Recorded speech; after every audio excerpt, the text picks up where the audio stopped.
High বন্ধুরা, আজকে দেখো সুন্দর আর একটা রেসিপি নিয়ে চলে এসেছি। তোমাদের জন্য প্রতিদিন নিত্য নতুন একটা রেসিপি করে দেখাই। তোমরা যদি এই রান্নাগুলো করে খাও তাহলে দেখবে খুবই সুন্দর। আমি তেলের মধ্যে দিয়ে দিলাম একটু জিরে ফোড়ন। আজকে কি করব, ডায়েটের বড় বড় পিস মাংস রান্না করব। এর মধ্যে দিয়ে দিলাম আমি টমেটো কুচি আর পেঁয়াজ কুচি, সঙ্গে একটু লবণ দিয়ে দিলাম যাতে এটা তাড়াতাড়ি করে ভাজা হয়ে যায়। তেল কিন্তু খুব কম দিয়েছি। দেখতে থাকো। ডায়েটের শুধু কুচানো মাংস দেখিয়েছি, আজকে মাংসের ঝোলটা কেমন করে করব।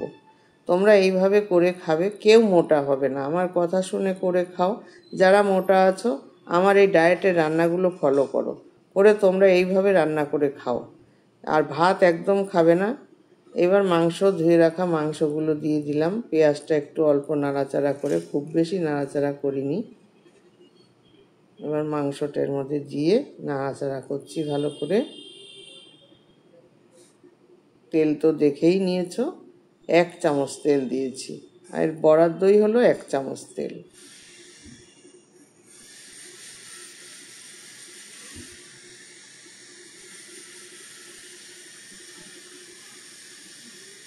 এবার দিয়ে দিলাম আদা বাটা, জিরে বাটা আর অল্প একটু কাঁচা লঙ্কা বাটা। ব্যাস, যেহেতু গরম এই পড়বে, তোমার গোলমরিচের গুঁড়ো পড়বে, সেই জন্য কাঁচা লঙ্কা সামান্য একটু দিলাম। কেন দিলাম? যেহেতু আজকে মাংসের ঝোল হবে তাই। এখন কেটে রাখা পেঁপে আর গাজর, আলু দেয়া যাবে না। আলু দিলে তো সেই মোটাই হয়ে যাবে, তাহলে ডায়েট করলো কোথায়। দেখো আমি পেঁপে কিন্তু ভাজিনি, এর সঙ্গে কষিয়ে নিচ্ছি। ভাজলে তেল ঢুকে যাবে। রান্নার প্রসেসগুলো দেখে নেবে শুধু।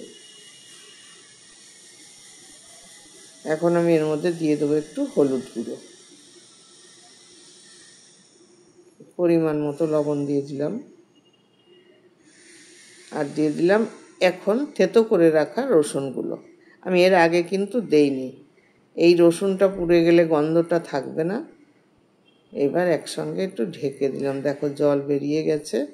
মাংসের তো একটা জল আছে, আর আমি সামান্য একটু জল দিয়েছিলাম কেন, যাতে এইগুলো ভালো করে একটু কষানো হয়। পেঁপেগুলো আধা আধা সিদ্ধ হয়ে যাবে, তারপরে আবার জল দেব।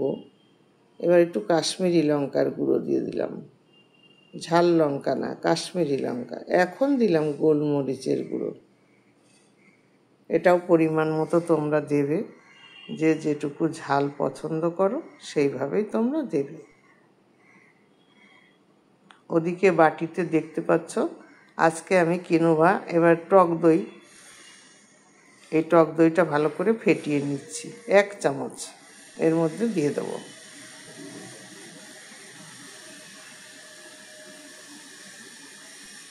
ওদিকে ওই যে বাটিতে হচ্ছে কিনোভার ভাত, হচ্ছে কিনোভা চালের ভাত। ওইটা আলাদা করে ভাতটা রান্না করে শুকনো শুকনো করে রেখে দেবো, এই মাংস দিয়ে খাবে। একটু এলাচের গুঁড়ো দিয়ে দিলাম।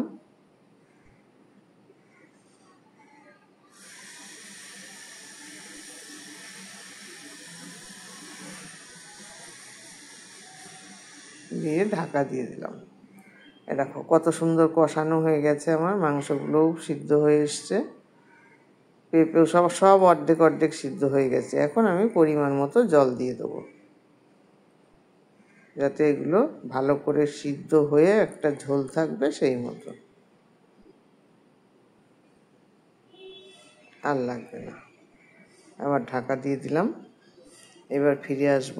দেখো ঝোল রেডি, আর একটু সামান্য শুকাবে। এখন আমি এর মধ্যে দিয়ে দেবো ঘি।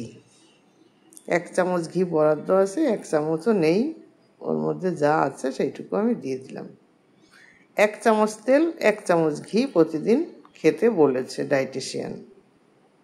তাহলে রান্নাটা কমপ্লিট হয়ে গেল। এবার চলো, দেখতেই পাচ্ছ কত সুন্দর লাগছে। এইভাবে করে খেও, তোমরা রোগা হয়ে যাবে। ভালো থাকো, টাটা।